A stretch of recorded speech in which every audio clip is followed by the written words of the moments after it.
السلام علیکم.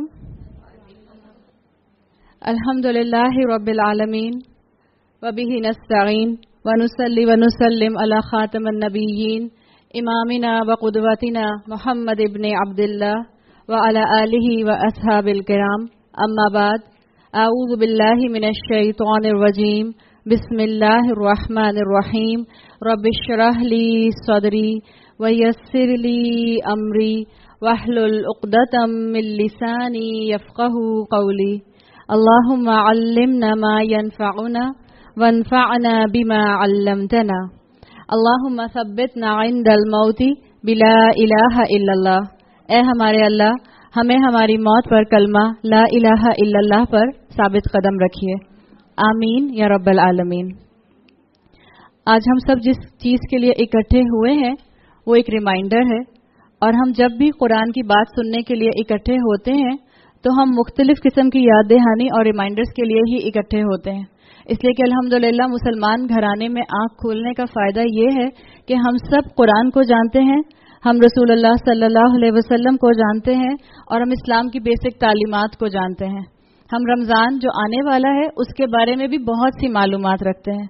ہو سکتا ہے آپ نے ابھی یہاں آنے سے پہلے اور بھی کئی استقبال رمضان کے نام سے پروگرام اٹینڈ کیے ہوں، تو آپ کے لیے آج جو بھی بات ہوگی وہ ریمائنڈر ہوگی، اور ہم کوشش یہی کریں گے کہ ہم قرآن اور رسول اللہ کی سنت کے مطابق اس علم کو لیں جس علم سے میں اور آپ جب رمضان میں داخل ہوں تو میرا اور آپ کا رمضان میں داخل ہونا مبارک ہو جائے، میرا اور آپ کا روزے رکھنا مبارک ہو جائے.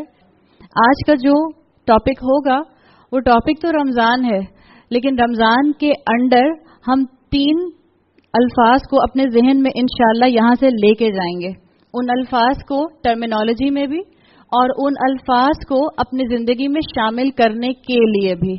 جیسے مثال کے طور پہ آج کل کی جنریشن ایبریویشن پر بہت زیادہ جاتی ہے، شارٹ فارم پہ. آپ اگر اپنی بیٹی یا بیٹے کا SMS نکال کے پڑھیں تو شاید آپ میں سے دیکھیں، انسان اپنی طرف سے پوری تیاری کرتا ہے اور انسان اپنی طرف سے پوری پلاننگ کرتا ہے، پیکنگ بھی کبھی کبھی کر لیتا ہے، اور کبھی کبھی جو ہے وہ جہاز یا ایئرپورٹ پہ یا اپنی ٹرین پر پہنچ بھی جاتا ہے. لیکن کبھی ایسا ہوتا ہے کہ کسی کو واپس آنا پڑے، فلائٹ کینسل ہو گئی، ہوتا ہے نا. تو اپنی طرف سے پوری تیاری ہے.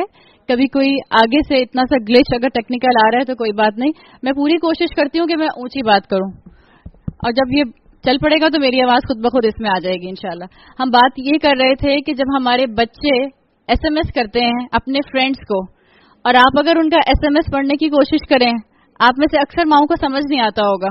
اس لیے نہیں آتا ہوگا کہ بہت شارٹ فارمز میں لکھ رہے ہوتے ہیں. تو آج آپ بھی یہاں سے ایک شارٹ فارم سیکھ کر جائیں اور اپنے بچوں کو، اپنے گھر والوں کو اور اپنے خاندانوں کو پورے رمضان اس شارٹ فارم کے ساتھ اٹیچ کر دیں. اور وہ شارٹ فارم، وہ ایبریویشن PQD ہے. کیا ہے؟ PQD. اور یہی 3 چیزیں اس ایبریویشن کو ہم کھول کر سمجھنے کی اس رمضان کے ذریعے سے آج کوشش کریں گے. P for purpose, Q for قرآن اور D فار دعا. ٹھیک؟ تو آج جو آپ ایبریویشن سیکھ کر جا رہی ہیں اور آپ نے اپنے گھر والوں کو سکھانی ہے وہ کیا ہے؟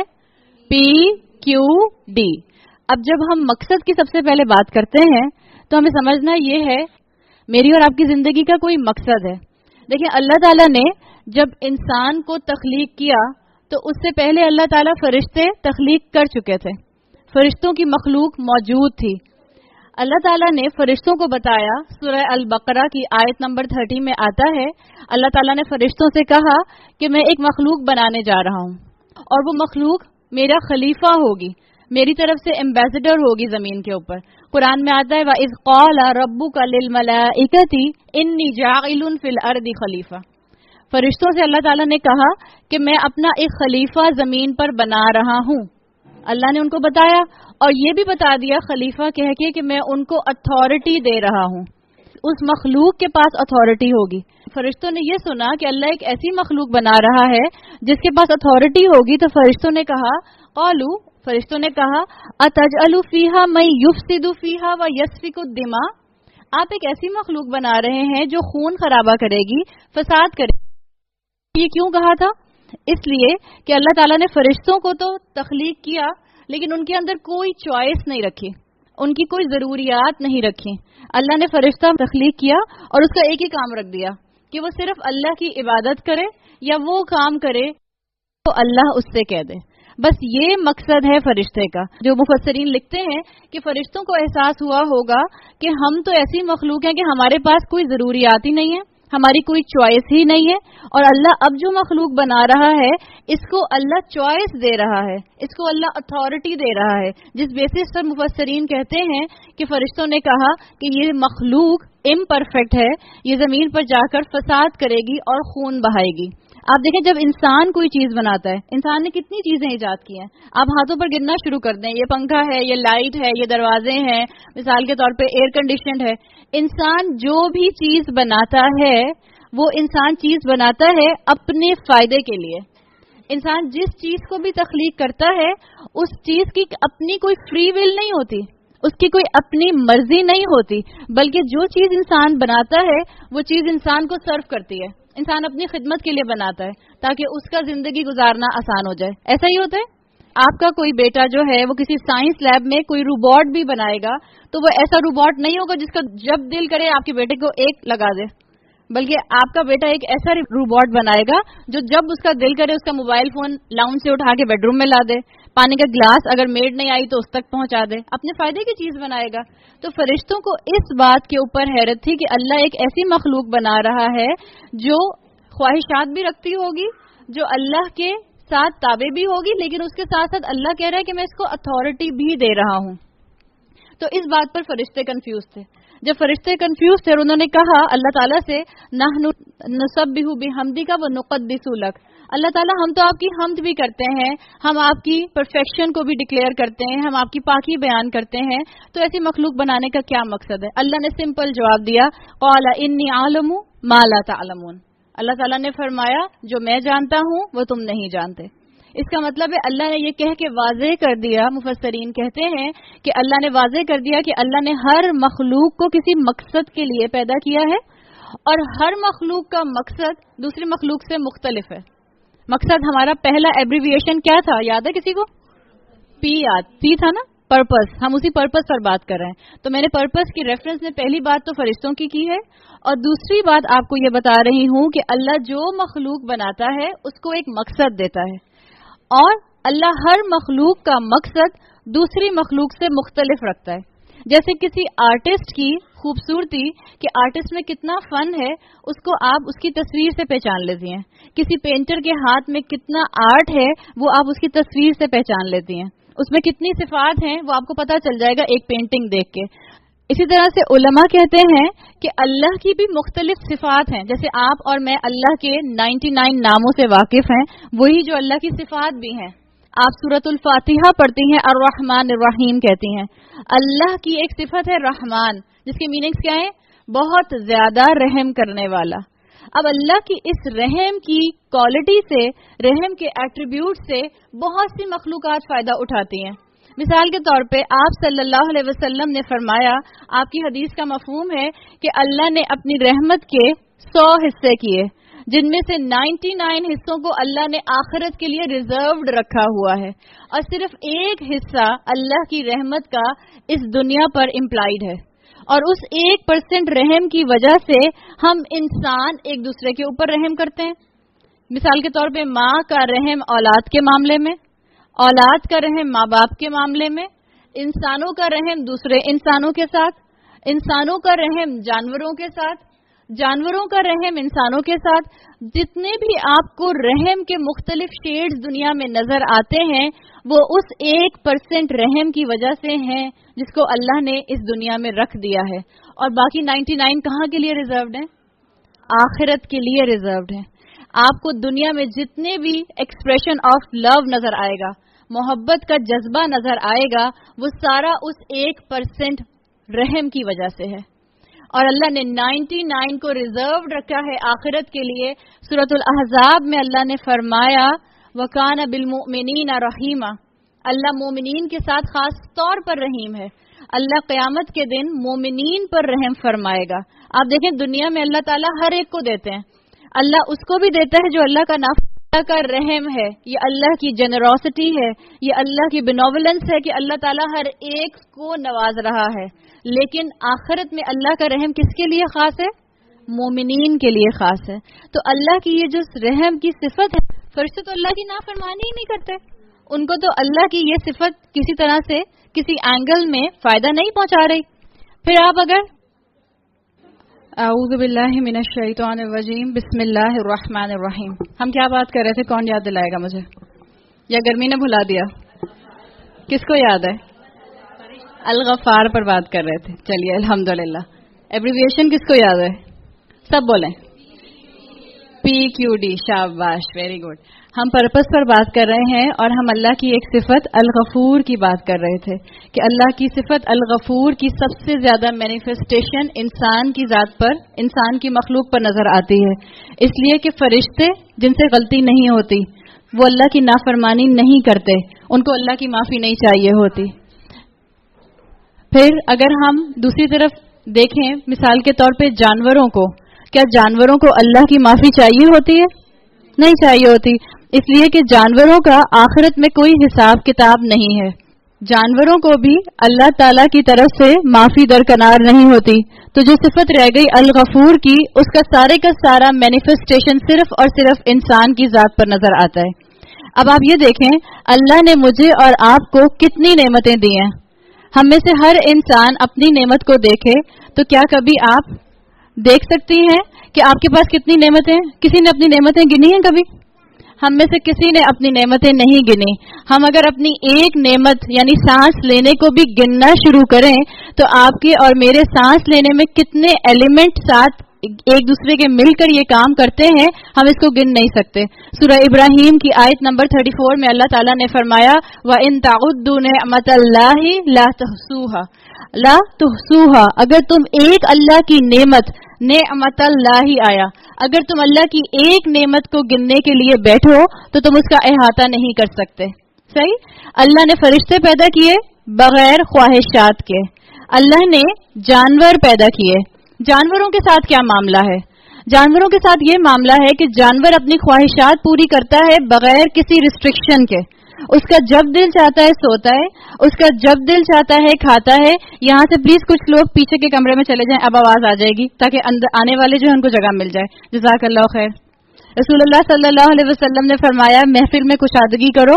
محفل میں کشادگی کرنے سے دلوں میں بھی ایک دوسرے کے لیے کشادگی آتی ہے. آپ سب لوگ پلیز ایک دو رو پیچھے چلی جائیے. یہاں سے سب اس کمرے سے آہستہ آہستہ جاتے جائیے، ہم بات کرتے جاتے ہیں. جزاک اللہ خیر. تو اللہ تعالیٰ نے جانوروں کو پیدا کیا ہے، ان کو خواہشات دے دیں اور وہ بغیر ریسٹرکشن کے اپنی خواہشات پوری کرتے ہیں. جب ان کا دل چاہتا ہے سوتے ہیں، جب ان کا دل چاہتا ہے کھاتے ہیں، جب ان کا دل چاہتا ہے میٹنگ کرتے ہیں. اب آپ کے اور میرے سامنے دو اپوزٹ آ گئے. اللہ کی صفت رحمت جو ہے وہ سب کے اوپر موجود ہے. اللہ کی صفت الغفور، اس کا تعلق صرف اور صرف انسانوں کے ساتھ ہے. ٹھیک؟ یہ جو فرشتے ہیں ان کے اندر اللہ تعالیٰ نے کوئی خواہشات نہیں رکھی. فرشتوں کو صرف اللہ کی عبادت کرنا پسند ہے. فرشتوں کی تخلیق کا مقصد صرف اور صرف عبادت ہے. فرشتے ان لوگوں کو پسند کرتے ہیں جو اللہ کی عبادت کرتے ہیں. جس طرح اس وقت آپ اور میں اکٹھے بیٹھ کے اللہ کو یاد کرنے کی کوشش کر رہے ہیں، ایسی محفلوں کو فرشتے آ کے گھیر لیتے ہیں.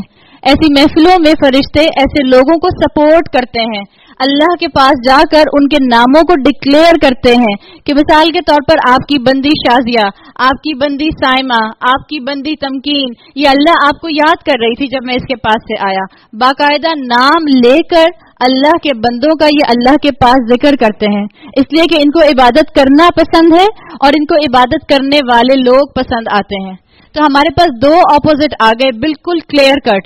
جانور کو پیدا کیا گیا صرف خواہشات کے ساتھ اور فرشتوں کو پیدا کیا گیا صرف اور صرف عبادت کے ساتھ. یہ دو اپوزٹ جب آپ کی اور میرے سامنے آتے ہیں تو اب اس ایکویشن کے اندر انسان کا مقام کیا ہے؟ اور انسان بھی کون؟ آپ اور میں. آپ اور میں کون ہیں؟ مسلمان.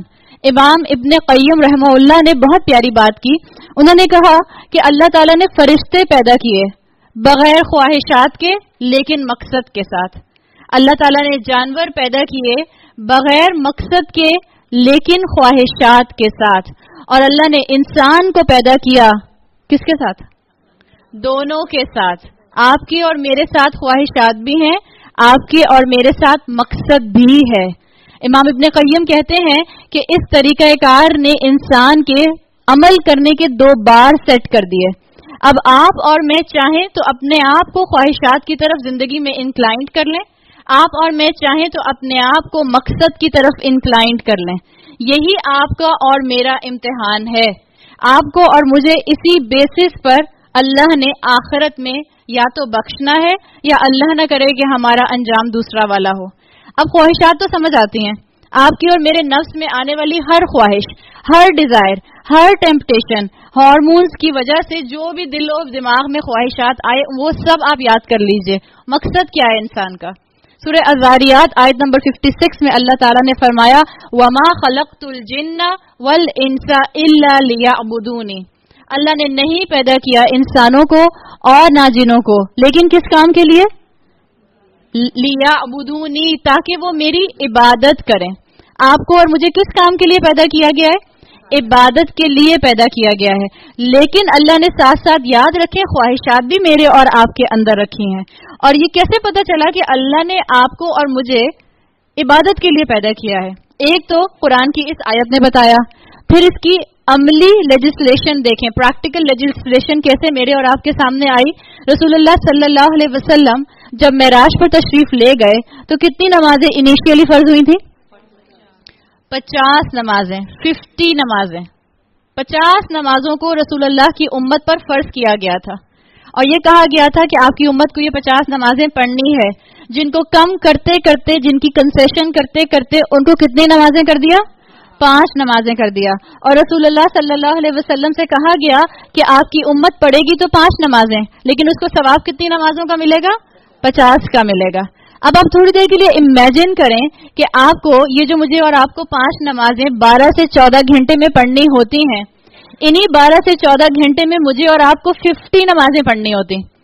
تو آپ اور میں لٹرلی کچھ نہیں کر سکتے، نہ کسی سے ملنے جا سکتے، نہ بچے یونیورسٹی میں پڑھ سکتے، نہ آپ اور میں بازار جا کے اپنی جائز ضروریات کو پورا کر سکتے، نہ ہماری ینگ جنریشن فیس بک اور ٹویٹر یوز کر سکتی، اور نہ آپ اور میں یہاں اس وقت بیٹھے ہوتے. ہمیں ہر 5 سے 10 منٹ کے بعد نماز کے لیے کھڑے ہونا ہوتا. ایسا ہی ہوتا معاملہ. تو امام ابن قیم کہتے ہیں کہ اللہ تعالیٰ نے یہ جو 50 نمازوں کو شروع میں مسلمانوں پر فرض کیا تھا، اس کے ذریعے یہ بات واضح کر دی کہ انسان کی زندگی کا اور کوئی مقصد نہیں ہے سوائے اس کے کہ عبادت کی جائے. تو مجھے اور آپ کو نمازوں کے علاوہ جو وقت ملتا ہے، اب اس کو عبادت بنانا ہے. اب اس کو عبادت میں کیسے ڈھالنا ہے، یہ آپ کا اور میرا کام ہے کہ مجھے اور آپ کو اپنی زندگی میں عبادت کو پریفرنس دینی ہے. خواہشات کو ختم نہیں کرنا، رہبانیت اختیار نہیں کرنی، موناسٹریز میں جا کے نہیں بیٹھنا. اللہ کی اطاعت کرنی ہے، اللہ کی عبادت کرنی ہے، اور ساتھ ساتھ اللہ کی بتائی ہوئی شریعت کی حدود کے دائرے میں اپنی خواہشات کو پورا کرنا ہے. اور ایسے ہی لوگ جو اپنی زندگی میں خواہشات کو پیچھے کر کے عبادات کو پریفرنس دے دیں، انہی کے لیے اللہ تعالیٰ نے سورہ بقرہ میں فرمایا والذین آمنوا اشد حبا للہ. اللہ پر ایمان لانے والے تو اللہ سے محبت میں شدید تر ہوتے ہیں. حضرت ابو بکر کے بارے میں سوچئے، کیا ان کی زندگی میں ان کی زندگی کا مقصد اعلیٰ تھا یا خواہشات پرائرٹی پر تھیں؟ ہم سب جانتے ہیں ان کا مقصد اعلیٰ تھا. انہوں نے اپنی ایمٹی شہوات کو پیچھے رکھا اور اپنے اعلیٰ مقصد کو اپنے سامنے رکھا. مجھے اور آپ کو اسی امتحان سے گزرنا ہے. امام حسن البصری کہتے ہیں، امام التابعین، سید التابعین، جو کہ بہت بڑے تابعی گزرے ہیں، کہتے ہیں جو اللہ تعالیٰ نے قرآن میں فرمایا لَقَدْ خَلَقْنَا الْإِنسَانَ فِي أَحْسَنِ تَقْوِيمٍ، اس کا مطلب ہے کہ اللہ نے یہ بات بتا دی کہ بندہ جب اللہ کی بتائے ہوئے مقصد کو پریفرنس دیتا ہے تو وہ فرشتوں سے بھی اعلیٰ مقام حاصل کر لیتا ہے. اور یہ کوئی آج کا اسکالر تو نہیں کہہ رہا، یہ تابعین میں سے ایک سید التابعین جن کو کہا جاتا ہے امام حسن بصری، وہ کہہ رہے ہیں کہ جب انسان اپنے عبادت کے مقصد کو سپیورٹائز کرتا ہے تو وہ فرشتوں سے بھی اعلیٰ مقام پر چلا جاتا ہے. اور فرشتوں سے اعلیٰ مقام پر کیوں جاتا ہے؟ اس لیے کہ اللہ نے اس کو تو خواہشات دی ہیں لیکن فرشتوں کو خواہشات نہیں دی. اور جو انسان اپنی خواہشات کا غلام بن جاتا ہے وہ نفس البہیمہ بن جاتا ہے، یعنی وہ جانور کا نفس بن جاتا ہے۔ اس لیے یاد رکھیں کہ جانور کے بارے میں نے اور آپ نے کیا پڑھا ہے کہ جانور کے اندر مقصد نہیں ہوتا، صرف خواہشات ہوتی ہیں، اور جب انسان صرف اپنی خواہشات کا غلام بنتا ہے، جس وقت جو دل کرے بس میں وہ کر لوں، جو دل میں آئے میں فوراً وہ چیز لے لوں، اپنی خواہش کو دل میں اٹھنے کے ساتھ اس کا پورا اہتمام کے ساتھ میں انتظام کر لوں، اس نفس کو نفس البہیمہ کہا گیا، جو اپنی خواہشات کو کنٹرول نہ کر سکے۔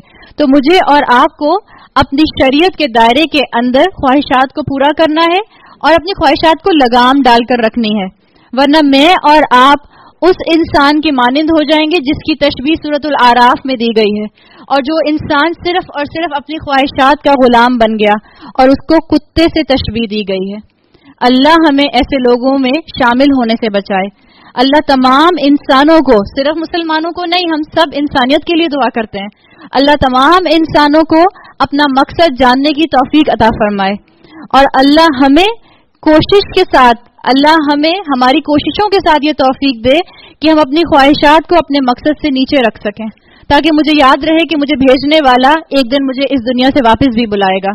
اگر آج میں بول رہی ہوں، اگر آج میں سن رہی ہوں، اگر آج میں لوگوں کو دیکھ رہی ہوں، تو ایک دن وہ آئے گا جس دن میری آنکھیں بند ہو جائیں گی، ایک دن وہ آئے گا جس دن میری آواز کوئی نہیں سنے گا اس زمین کے اوپر۔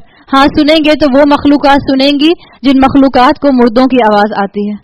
تو اللہ مجھے اور آپ کو ابھی مہلت دیے ہوئے ہے، آپ کو اور مجھے اپنی زندگی کو درست رکھنا ہے، اور مجھے اور آپ کو سیکھنا ہے کہ میں اپنی زندگی میں خواہشات کو کم کیسے کر سکتی ہوں، اپنی خواہشات کو کنٹرول کیسے کر سکتی ہوں۔ آج میرے اور آپ کے بچے ایک سے ایک خواہش نہیں کرتے، آپ ایک چیز پوری کریں وہ دوسری چیز کی خواہش کرتے ہیں، وہ کہتے ہیں اچھا بس یہ دلا دیں پھر کبھی کچھ نہیں مانگیں گے۔ کیا کہا ہے کبھی کسی کے بچے نے؟ بس یہ دلا دیں پھر کبھی کچھ نہیں مانگیں گے، لیکن کچھ دنوں کے بعد بچوں کی اور خواہشات سامنے آ جاتی ہیں، اس لیے کہ بچے تو بچے ہیں، بچوں کی گرومنگ آپ کو اور مجھے کرنی ہے، اور جب ماں اپنی خواہشات کو کنٹرول کرنا سیکھے گی تو اولاد بھی انشاءاللہ ایک وقت آئے گا کہ اپنی خواہشات کو کنٹرول کر لے گی۔ اور میں اور آپ کیسے سیکھیں گے؟ سنت سے سیکھیں گے، رسول اللہ صلی اللہ علیہ وسلم کی سنت سے بھی اور صحابہ کرام کی سنت سے بھی۔ حضرت عمر کے بارے میں آتا ہے، صحیح مسلم میں روایت ہے، ایک مرتبہ حضرت عمر رضی اللہ عنہ رسول اللہ کے حجرے میں آئے، اور یہ وہ وقت تھا جب رسول اللہ نے اپنے آپ کو اپنی ازواج سے علیحدہ کیا ہوا تھا، کچھ پیریڈ کا آئسولیشن تھا آپ صلی اللہ علیہ وسلم کا اپنی ازواج سے، تو آپ اپنے حجرے میں موجود تھے، حضرت عمر اندر تشریف لائے تو آپ اٹھ کے بیٹھ گئے، اور جب آپ اٹھ کے بیٹھے تو آپ کی پیٹھ مبارک پر جس بستر پر آپ لیٹے تھے اس کے نشان آ گئے۔ کون سا بستر تھا؟ مولٹی فلیکس کا کون سا میٹرس تھا؟ کھجور کے خشک پتوں کا بستر تھا، کھجور کے پتے وہ بھی خشک، اور رسول اللہ کی کمر مبارک پر اس کے نشان تھے۔ حضرت عمر نے جب آپ صلی اللہ علیہ وسلم کی کمر پر یہ نشان دیکھے تو حضرت عمر رو پڑے، اور انہوں نے کہا، حضرت عمر کے لیے اگر آپ حضرت عمر کی سیرت پڑھیں تو حضرت عمر بہت زیادہ ٹریولنگ کرنے والے تھے، بہت سفر کرنے والے تھے، انہوں نے روم کے پیلسز محلات دیکھے تھے، انہوں نے رومن امپائرز کی لگژریز دیکھی تھیں۔ حضرت عمر نے رسول اللہ سے فرمایا، یا رسول اللہ آپ اس سے کہیں زیادہ ڈیزرو کرتے ہیں، اور حضرت عمر ان کو دیکھ کے رونے لگے۔ آپ صلی اللہ علیہ وسلم نے فرمایا، افی شکن انت یا ابن الخطاب، اے ابن خطاب کیا تمہیں کوئی شک ہے؟ اولئک قوم اجلت لهم طیباتهم فی الحیات الدنیا، وہ تو ایسی قوم ہے جن کے طیبات، یہاں پر حرام کی بات نہیں ہو رہی، طیبات کی بات ہو رہی ہے، جن کے طیبات ان کو دنیا میں دینے کی جلدی کی گئی ہے۔ رسول اللہ حضرت عمر کو تسلی دے رہے ہیں کہ یہ تو وہ قوم ہے، یعنی جو آس پاس کے رومن امپائرز ہیں، یہ وہ قوم ہے جن کو ان کے طیبات دینے کی جلدی کی گئی ہے۔ پھر آپ صلی اللہ علیہ وسلم نے فرمایا، اما ترضى یا عمر ان یکون لهم الدنیا ولنا الآخرہ، حضرت عمر سے کہا، عمر کیا تم یہ نہیں چاہتے ہو کہ ان کے لیے دنیا ہو اور ہمارے لیے آخرت؟ حضرت عمر یہ سن کر خاموش ہو گئے، اور کچھ دیر خاموش ہونے کے بعد بولے، استغفر لی یا رسول اللہ، یا رسول اللہ مجھے معاف فرما دیجئے، یعنی انہوں نے فوراً اپنی اصلاح کر لی۔ یہ ان لوگوں کے ایمان تھے، یہ ان لوگوں کا خواہشات پر اپنے ہولڈ کرنا تھا۔ ہم تو خود اپنی خواہشات پر ہولڈ نہیں کر سکتے، اپنی اولادوں کو نہیں سکھا سکتے کہ اپنی خواہشات پر ہولڈ رکھو، ہم کیسے سنت رسول پر عمل کرنے کے دعوے کرتے ہیں، ہم کیسے رسول اللہ پر جان قربان کرنے کے دعوے کرتے ہیں. آپ کو اور مجھے خواہشات کو قربان کرنا سیکھنا ہے. حضرت عمر کے بارے میں آتا ہے کہ حضرت عمر جب خلیفہ بنے ہیں، اور آپ جانتے ہیں کہ حضرت عمر تقریباً آدھی دنیا پر رول کر رہے تھے. اسلام بہت زیادہ پھیلا ہے حضرت عمر کے دور میں. شام کے طرف سے بہت زیادہ مال و دولت اسلام کے اندر آیا، اور ایک مرتبہ حضرت عمر شام میں تھے اور ان کو بہت ہی شاندار میل سرو کیا گیا، کھانا سرو کیا گیا. حضرت عمر نے اتنا شاندار کھانا، اتنا شاندار دسترخوان اس سے پہلے نہیں دیکھا تھا. انہوں نے فرمایا لقد مات فقراء المسلمین ولم یأکل من ھذا، یعنی ہم سے پہلے ایسے صحابہ کرام گزرے ہیں جنہوں نے سخت مشقت اٹھائی اور انہوں نے اس طرح کا کھانا کبھی نہیں کھایا. اور حضرت عمر یہ کہہ کر رونے لگے. اس محفل میں حضرت خالد بن ولید بھی موجود تھے. حضرت خالد بن ولید نے کہا حضرت عمر سے اولئک لہم الجنہ یا عمر، اے عمر ان کے لیے تو جنت ہے. حضرت عمر نے کہا کہ اگر ان کے لیے جنت ہے اور انہوں نے دنیا میں اپنی ٹیمپٹیشنز کو کنٹرول کیا تو مجھے اور تمہیں بھی اپنی ٹیمپٹیشنز کو کنٹرول رکھ کے اس زندگی میں اپنی جان گزارنی ہے. میں اور آپ اگر واقعی چاہتے ہیں کہ اپنی خواہشات کو تھام سکیں، اور یہ وہ لوگ تھے جنہوں نے اپنی حلال خواہشات کو تھاما ہے، یہ وہ لوگ تھے جنہوں نے اللہ کی خاطر بہت جائز قربانیاں دی ہیں، حالانکہ چاہتے تو استعمال کرتے تو گناہ نہ ہوتا، لیکن ان لوگوں کے لیے آتا ہے کہ اپنی جائز خواہشات حلال خواہشات کو چھوڑ دیا کرتے تھے. حضرت عمر نے ایک دفعہ حضرت جابر بن عبداللہ سے پوچھا جو کہ تازہ گوشت لے کے جا رہے تھے. حضرت عمر ان کو راستے میں ملے. انہوں نے پوچھا کہ کیا لے کر جا رہے ہو؟ حضرت جابر نے فرمایا گوشت لے کر جا رہا ہوں. انہوں نے کہا کیوں خریدا تم نے گوشت؟ تو کہتے ہیں اشتہی تھا، مجھے خواہش ہو رہی تھی. حضرت عمر نے کہا افکلما اشتہیت شیئا، کیا تمہیں جب کسی چیز کی خواہش ہوگی تو تم اس کو فوراً پورا کر لو گے؟ کیا تمہارے دل میں جس وقت خواہش آئے گی ابھی کھانا ہے مجھے او پی ٹی پی، مجھے لے کے چلیں چاہے رات کے 12 بج رہے ہیں، کیا فرمایا حضرت عمر نے کیا تمہیں جس وقت خواہش ہوگی تم اسی وقت اپنی خواہش کو پورا کر لو گے؟ اے جابر، یہ وہ لوگ ہیں جنہوں نے اپنی جانوں کو حلال سے بھی اجتناب کرایا ہے، جنہوں نے حلال سے بھی اپنے آپ کو روک روک کے رکھا ہے، استعمال کیا ہے لیکن بہت رک رک کے. اور یہ حلال سے اجتناب کرنا، یہ چیز آپ کو حلال چیز کی اپریسیشن سکھاتی ہے، اور یہی چیز آپ کو اور مجھے روزے سکھاتے ہیں کہ کیسے میں اور آپ حلال چیزوں سے رک کے اللہ کی دی ہوئی نعمتوں کو اپریشیٹ کر سکیں. اس لیے کہ جو انسان جب تک کسی چیز کو چھوڑے نہیں، جب تک اس سے اجتناب نہ کرے، اس سے گریز نہ کرے، اس کو ٹیمپریریلی چھوڑ نہ دے چاہے وہ حلال ہو، جب تک وہ اس کو اپریشیٹ نہیں کر سکتا. حضرت عمر کہا کرتے تھے چاہے تمہارا بستر کتنا ہی کمفرٹیبل کیوں نہ ہو کبھی اس سے الگ ہو کے سو، تاکہ تم جب دوبارہ اس بستر پر جاؤ تو وہ نرم بستر تم کو یاد دلائے کہ اللہ نے تم کو کتنی اچھی نعمت دی ہے. ہمیں کبھی یاد آتا ہے کہ ہم اپنے بستر سے اتر کے نیچے ٹائلز پر آ کے سو جائیں؟ کبھی نہیں ہمیں خیال آتا. تو سیرت کو جاننا رسول اللہ کی بھی اور صحابہ کرام کی بھی. اب رمضان کے جو روزے میرے پر اور آپ پر، تو اللہ تعالیٰ نے جو رمضان کے روزے فرض کیے ہیں، آپ یہ دیکھیں کہ ان رمضان کے روزوں کا ایک مقصد کیا رکھا گیا کہ میں اور آپ اللہ کی دی ہوئی حلال نعمتوں کو اپریشیٹ کر سکیں، چاہے وہ کھانا پینا ہے، چاہے وہ میاں بیوی کے رشتے میں سیکشل ریلیشن شپ ہے. شادی شدہ خواتین جو یہاں بیٹھی ہیں اور جن کی شادیوں کو 10 سال ہو چکے، اپنے شوہروں کو ہم بہت فار گرانٹیڈ لیتے ہیں یا نہیں لیتے ہیں؟ سب جانتے ہیں ہم اپنے شوہروں کو بہت فار گرانٹیڈ لیتے ہیں. ان کی بھی قدر آئے گی، اور اللہ کرے کہ ہمیں حلال سے اجتناب کرنے میں ان کی بھی قدر آئے. تو مجھے اور آپ کو حلال سے اجتناب کرایا گیا تاکہ آپ اور میں وہی پانی جو ہمارے ڈسپینسر اور کولر اور فریج اور فریزر میں بے شمار بھرا ہوتا ہے، وہ ایک گھونٹ جب آپ کی اور میرے گلے سے افطار کے ٹائم اترتا ہے تو کتنا میں اور آپ اس کی قدر کرتے ہیں، کیسے مجھے اور آپ کو وہ نیچے اسٹمک تک جاتا ہوا محسوس ہوتا ہے. اس کو کہتے ہیں اپریشیٹ کرنا. آپ کو وقتی طور پہ اس حلال پانی سے روکا گیا، کیوں؟ تاکہ جب آپ اس کو پئیں تو اس کو اپریشیٹ کر سکیں، اس پر اللہ کا شکر ادا کر سکیں. آپ کو حلال کھانے سے روکا گیا، کیوں؟ تاکہ جب آپ وہ حلال کا نوالا افطار کے بعد اپنے پیٹ میں ڈالیں، اپنے منہ میں ڈالیں، وہ پہلا نوالا آپ کو اپریشیٹ کرا سکے کہ اللہ آپ نے مجھے کتنی نعمتیں دی ہیں. بلکہ سبحان اللہ، ہم تو اپنے دسترخوان پر آ کر جب بیٹھتے ہیں اور ابھی روزہ نہیں کھلا ہوتا، ہم اپنی نعمتوں کو دیکھ کر، اتنی لیوش افطاریوں کو دیکھ کر اس وقت ہی دل سے اللہ کا شکر نکلتا ہے کہ اللہ آپ کا احسان کہ آپ نے اتنی نعمتیں دی ہیں. آپ دیکھیں یہ اس حلال سے اجتناب کرنے کے بعد اس کو اپریشیٹ کرنا ہی ہوتا ہے کہ آپ افطار میں ہر گھونٹ ہر نوالا اتنا کانشیس ہو کے لیتے ہیں کہ بھری ہوتی ہیں آپ کے دسترخوان اور ٹیبلز، لیکن اتنی جلدی ہمارا پیٹ کیوں بھر جاتا ہے؟ آپ دیکھیں کیوں بھرتا ہے ہمارا پیٹ اتنی جلدی؟ ہم کہتے ہیں افطار سے پہلے تو دل چاہ رہا تھا یہ بھی بنا لو، یہ بھی منگا لو، یہ بھی منگوا لو، لیکن جب افطاری کی تو فوراً پیٹ بھر گیا. کیوں فوراً پیٹ بھر جاتا ہے؟ اس لیے کہ آپ نے ہر نوالے کو اپریشیٹ کیا ہے، آپ نے ہر نوالے پر دل سے اللہ کا شکر ادا کیا ہے. اس اپریسیشن نے آپ کو سکھا دیا اللہ کا شکر کیسے ادا کرنا ہے. تو کبھی کبھی خود کو انکمفرٹیبل کریں، اسی لیے اللہ تعالیٰ نے آپ کو اور مجھے ابھی پسینہ نکلوا کے انکمفرٹیبل کیا ہے. کبھی اے سی کے بغیر بیٹھیں گے تو اے سی کی نعمت یاد دلائے گی کہ کتنی بڑی نعمت ہے. ہمارے گھروں میں تو یوں اے سی چلتے ہیں اور ہم مزے سے اپنے کمروں کے اندر آ کے اے سی میں سو جاتے ہیں. ان کا سوچیں جو ہمارے ہی 1-1 کلومیٹر کے فاصلے پر رہتے ہیں، جن کے گھروں میں لائٹ بھی خوب جاتی ہے اور ان کے گھروں میں ایک پنکھا ہوتا ہے، اور اس ایک پنکھے کے اندر ایک کمرے میں 8 لوگ ہوتے ہیں. ہم تو اے سی کی اپنے فنس کو بھی اپنی طرف کر کے کہتے ہیں ساری ہوا اپنی طرف لے لی، حالانکہ پورا کمرہ ٹھنڈا ہو رہا ہوتا ہے. تو اپریشیٹ کرنا سیکھیں. کبھی اے سی کے بغیر رہنا پڑے تو بھی کہیں الحمدللہ اللہ کی رحمت ہے. دوسرا، اللہ تعالیٰ رمضان کے روزے رکھوا کے آپ کو اور مجھے یہ بتانا چاہ رہے ہیں کہ آپ کی اور میری خوشی کا سامان ان دنیا کی چیزوں میں نہیں ہے، بلکہ آپ کی اور میری اصل خوشی، اصل راحت عبادت میں ہے.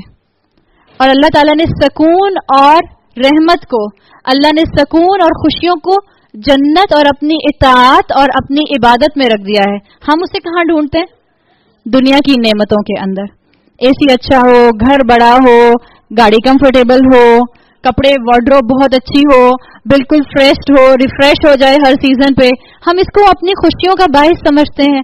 جبکہ اللہ نے کیا کہا ہے کہ اللہ کے ذکر کے اندر دلوں کا اطمینان ہے، اللہ کی عبادت کے اندر دلوں کا سکون ہے. تو مجھے اور آپ کو اللہ تعالیٰ رمضان کے روزے رکھوا رہے ہوتے ہیں. آپ روزہ رکھ کے بھوکی رہتی ہیں، ابھی 14 سے 15 گھنٹے کا روزہ آئے گا، ہم بھوکے ہوں گے. اتنی دیر تک ہمیں جب بھوکا رہنا پڑے گا، ہمارا گلا بھی خوب چیخو پکار کرتا ہے، کبھی کبھی ہمارا اسٹمک بھی خوب گراؤل کرتا ہے، اور صبح کے 10 بجے کبھی بہت بول رہا ہوتا ہے. آپ کہتی ہیں لو ابھی تو صرف 10 بجے، اور انسان ایک اپنے آپ سے اندر ہی اندر باتیں کر رہا ہوتا ہے کہ ابھی تو صرف 10 بجے، ہم اپنے آپ کو چپ کرا رہے ہوتے ہیں کہ ابھی بہت ٹائم ہے، مغرب میں بہت ٹائم ہے. لیکن آپ یہ دیکھیں کہ آپ بھوکی ہیں، آپ پیاسی ہیں، آپ کو تھکن ہے، لیکن پھر بھی رمضان کے مہینے میں ایک اندر سے خوشی سے کیوں ہوتی ہے؟ اور وہ خوشی جس کو آپ اور میں کبھی ڈسکرائب نہیں کر سکتے، ہوتی ہے یا نہیں ہوتی؟ ہر عمر کے انسان کو ہوتی ہے. اس کمرے میں جو بھی انسان بیٹھا ہے جو اپنی بلوغت اور میچورٹی پر پہنچ چکا ہے، وہ جو اس چیز کا ایکسپیرینس کر چکا ہے، وہ اس کو محسوس کرے گا کہ ہر عمر کے انسان کو یہ خوشی محسوس ہوتی ہے، حالانکہ بظاہر ہم نعمتوں سے ڈپرائیوڈ ہوتے ہیں. پھر یہ مہینہ، تیسرا اینگل جو اس کے اندر ہے، یہ مہینہ آپ کو اور مجھے اپنے مقصد سے قریب کرتا ہے یا نہیں کرتا؟ یہ مہینہ آپ کو اور مجھے یاد دلاتا ہے کہ اللہ نے مجھے اس دنیا میں کیوں بھیجا ہے. آپ اور میں صبح اپنی نیند توڑ کے اٹھتے ہیں، دل کرے یا نہ کرے سحری کھاتے ہیں. کیوں کھاتے ہیں؟ اس لیے کہ اللہ نے کہا ہے، اللہ کے رسول نے کہا ہے سحری کھاؤ، اس میں برکت ہے. ہم سحری کھاتے ہیں. ہم کتنی بھی نیند آ رہی ہو، فجر کی نماز پڑھے بغیر نہیں سوتے. رات میں ہم کتنے بھی تھکے ہوں، کم سے کم عشاء کی نماز تو الحمدللہ کوئی بھی اپنی مس نہیں کرتا. تو یہ مہینہ وہ ہے جس میں اللہ تعالیٰ آپ کو اور مجھے اپنے مقصد سے قریب کر دیتے ہیں. یہ مہینہ وہ ہے جس میں ہم فرشتوں سے اعلیٰ مقام پر جانے کی کوشش کر رہے ہوتے ہیں. یہی مہینہ ہے جس میں آپ کو اور مجھے اپنے بھولے ہوئے مقصد کو دوبارہ تازہ کرنا ہے. اور انشاءاللہ یہ مہینہ آپ کے اور میرے لیے آخرت میں گواہی دے گا. ابو داؤد میں آپ صلی اللہ علیہ وسلم کی صحیح حدیث آتی ہے جس میں آتا ہے الصیام والقرآن یشفعان لعبدی یوم القیامہ. قرآن اور روزہ میرے بندے کا قیامت کے دن سفارش کریں گے. اس لیے کہ میں اور آپ جانتے ہیں کہ قیامت کے دن آپ کی اور میری زبانوں کو تو تالا لگا دیا جائے گا اور آپ کی اور میرے ہاتھ پیر گواہی دیں گے. اسی طرح سے آپ کی اور میرے اعمال بھی آپ کی اور میرے لیے گواہی دیں گے. تو یہ جو میرا اور آپ کا روزے کا عمل ہے یہ اللہ سے سفارش کرے گا. فیقول الطعام، یہ فیقول الصیام، یہ روزہ کہے گا منعتہ الطعام والشہوات بالنہار، اللہ تعالیٰ میں نے اس بندے کو روکا دن میں شہوات سے، جائز حلال شہوات سے اور کھانے پینے سے، فشفعنی تو مجھے اس کی سفارش کرنے دیجئے. پھر قرآن کہے گا فیقول القرآن منعتہ النوم باللیل، اللہ تعالیٰ میں نے اس کو روکا رات میں سونے سے، تو آپ مجھے اس کی سفارش کرنے دیجئے. فشفعنی قال رسول اللہ صلی اللہ علیہ وسلم، اللہ تعالیٰ کے رسول صلی اللہ علیہ وسلم نے فرمایا ویشفعانی، اور ان دونوں کو سفارش کرنے دی جائے گی. ہم سفارش ڈھونڈتے ہیں نا، قیامت میں کون آپ کی اور میری سفارش کرے گا؟ یہ رمضان کے روزے جو آ رہے ہیں، اللہ ہم سب کو ساتھ صحت، ایمان، زندگی کے ان روزوں میں داخل ہونے کی توفیق عطا فرمائے، بہترین طریقے سے ان 30 دنوں میں عبادت کی توفیق عطا فرمائے، اور اللہ توفیق دے کہ ہم ایسے روزے رکھیں کہ قیامت کے دن یہ روزے ہمارے حق میں سفارش کریں. اور یاد رکھیں رسول اللہ نے فرمایا ان کو سفارش کرنے دی جائے گی. یہ قرآن اور یہ نماز ہماری سفارش کریں گے. اب آپ امیجن یہ کریں، فٹ بال میچز ہو رہے ہیں آج کل، بچے دیکھتے ہوں گے یقیناً، ہر گھر میں ہی دیکھتے ہوں گے، بچے نہیں تو ہسبینڈ تو دیکھتے ہوں گے. اب امیجن کریں تھوڑی بہت فٹ بال تو سب کو آتی ہے نا، بہت آسان سی گیم ہے. ایک بال ہے اور کتنے پلیئرز ہیں؟ 11 پلیئرز ہیں. مائیں دیکھیں گی بچوں کو کتنے ہیں بتا دو. میرے جیسی مائیں، سوری ہو سکتا ہے کچھ شوقین مائیں بھی ہوں، مجھے نہیں ہے شوق بالکل. اچھا اب امیجن کریں 2 فٹ بال پلیئرز ہیں، ٹھیک ہے. اب 2 فٹ بال صرف پلیئرز کی بات کریں، 2 ٹیمز کی بات نہیں کر رہے. ایک ٹیم کا ایک پلیئر جو ہے اس نے پورا سال بہت پریکٹس کی، بہت ورک آؤٹ کیا، بہت زیادہ اس نے ایکسرسائز کی اور اپنے آپ کو ٹیون کیا گول کرنے میں. اور دوسرے پلیئر نے فار گرانٹیڈ لیا اور کہا میں نے 2 سال پہلے بہت اچھے میچز کھیلے تھے اور بہت اچھے گول کیے تھے، ان 2 سالوں میں کچھ نہیں کروں گا. تو کس کی پرفارمنس اچھی ہوگی؟ جس نے محنت کی ہے، جس نے محنت نہیں کی؟ 2 سال پہلے جس نے بہت ہائی اسکور کیا تھا اور جس نے 2 سال بالکل محنت نہیں کی، کیا اس سال وہ گول کر پائے گا؟ نہیں کر پائے گا. آپ اور میں رمضان کے آنے سے پہلے رمضان کی تیاری شروع کر دیں، قرآن پڑھنا شروع کر دیں، اپنے آپ کو اللہ سے اٹیچ کرنا شروع کر دیں. ایسا نہ ہو، دیکھیں میری اور آپ کی نمازیں اکثر زندہ نمازیں نہیں ہوتی. ہم نماز پڑھ کر آتے ہیں، صرف جس وقت میں اور آپ اللہ اکبر کہتے ہیں اس وقت لگتا ہے کہ میں نماز کے لیے کھڑی ہوئی اور بیچ میں نے کیا کیا، کیا پڑھا مجھے نہیں معلوم، میں نے سلام پھیر دیا. ایسا ہی ہوتا ہے جب ہم جائے نماز اٹھاتے ہیں تو کہتے ہیں الحمدللہ نماز پڑھ لی. بلکہ اگر گھر میں کوئی اپنے پسند کے رشتہ دار آئے ہوئے ہوں، پسند کے رشتہ دار، تو ہم کہتے ہیں میں جلدی سے نماز پڑھ کر آتی ہوں. جلدی سے نماز پڑھی جاتی ہے یا سکون سے نماز پڑھی جاتی ہے؟ جلدی سے نماز نہیں پڑھی جاتی. ہاں یہ کہا جا سکتا ہے میں پہلے نماز پڑھ کر آتی ہوں پھر باتیں کریں گے. تو آپ اور میں اکثر اپنی نمازوں کو زندہ نہیں پاتے، اس لیے کہ آپ اور میں بغیر تیاری کے نماز پڑھتے ہیں. اللہ کے رسول تب سے تیاری شروع کر دیتے تھے جب ان کے کان پر اذان کی آواز آتی تھی. اذان کی آواز سے اپنے آپ کو تیار کرنا کہ نماز کا وقت ہو گیا، مؤذن کے ہر جملے پر اس کا جواب دینا، اذان کے بعد کی دعائیں پڑھنا، پھر وضو کرنا، اور وضو بھی اس طریقے سے کرنا جیسا کہ رسول اللہ صلی اللہ علیہ وسلم نے فرمایا ہے، اور پھر ایک کانشیس لیول کے ساتھ جائے نماز پر جا کر کھڑے ہونا. یہ ہے زندہ نماز. آپ اور میں رمضان میں بھی زیادہ تر پہلا رمضان، دوسرا رمضان، تیسرا رمضان ہم چاہ رہے ہوتے ہیں کہ اللہ کی کلوزنس ہمیں مل جائے، لیکن ویسی کلوزنس ملتی نہیں جیسی ہمیں 26ویں 27ویں روزے پر ملتی ہے. کیوں؟ اس لیے کہ جب تک ہم کافی مینٹلی پریپیئر ہو چکے ہوتے ہیں. تو بجائے اس کے کہ آپ کو اور مجھے اس دفعہ بھی اللہ نہ کرے 26ویں 27ویں روزے پر رمضان کی مٹھاس اور رمضان کی برکات محسوس ہو، ہم پہلے رمضان سے ان برکات کو محسوس کرنا شروع کریں. اس کے لیے مجھے اور آپ کو اس کی تیاری کرنی ہے. اور تیاری کیسے کرنی ہے؟ بالکل جیسے آپ کے بچے اپنے ایگزامز کی تیاری کرتے ہیں. جب ان کے ایگزامز کی تیاری ہو رہی ہوتی ہے تو ان کی ایکسٹرا ایکٹیویٹیز بند ہو جاتی ہیں. ہوتی ہیں یا نہیں ہوتی؟ آپ خود کہتی ہیں کہ ابھی فی الحال یہ چیزیں بند کر دو، بعد میں دیکھ لینا. جب آپ کو کسی چیز میں پرفیکٹ ہونا ہوتا ہے، اور خاص طور پہ جب آپ کو فزیکلی پرفیکٹ ہونا ہوتا ہے، تو آپ کی کیسی ٹریننگ ہوتی ہے؟ مثال کے طور پہ آرمی میں جس کو جانا ہے اس کو کیسی ڈرل کرائی جاتی ہے شروع کے مہینوں میں، کیسا ڈسپلن کے ساتھ رکھا جاتا ہے اس کو کہ کتنا مشکل ہوتا ہے اس کے لیے. لیکن پھر آہستہ آہستہ سارے آرمی کے سولجرز کتنے اس چیز کے یوز ٹو ہو جاتے ہیں کہ وہ پریکٹس اور وہ ڈرل اور وہ ڈسپلن ان کے لیے ایک بالکل روٹین کی چیز بن جاتی ہے. کسی فائر ڈپارٹمنٹ کو اپنے فائر مینس کو جو ہے ان کو پریکٹس کرانی ہو تو آپ دیکھیں کنٹرولڈ انوائرمنٹ ان کے لیے رکھا جاتا ہے.